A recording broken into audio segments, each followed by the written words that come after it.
औषधं बदलली, पण तेवढा पाहिजे तेवढा गुण येत नव्हता. डिसेंबरमधली गोष्ट आहे. त्या पेशंट इथून जवळ-जवळ 20 किलोमीटर अंतरावरच्या एका टाउनशिपमध्ये राहतात.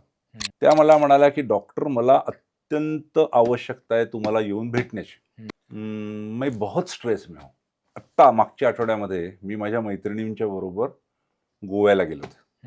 आम्ही एखाद दुसरं ड्रिंक घेतलं आणि 2 वाजता मला अचानक जाग आली. तेव्हा मला दरदरून घाम सुटलेला. मी अत्यंत घाबरलेल्या अवस्थेत होते. मी त्यांना म्हटलं, की "काही गांजा-बिंजा होता का?" पण थोडं इन्सिस्ट केल्यानंतर त्या म्हणाल्या, "हां, मेरा झगडा हुआ था, मेरे हस्बंड के साथ." म्हणलं, "काय झालं?" म्हणजे आता हा बघा, हा त्यांचा गोव्याहून आल्यानंतरचा सुद्धा 7वा दिवस होता. त्या बाईंना म्हटलं, की "कुछ आपको मोलेस्टेशन का एक्सपीरियंस वगैरह है क्या?" She was carrying a kind of being neglected feeling because she was a girl.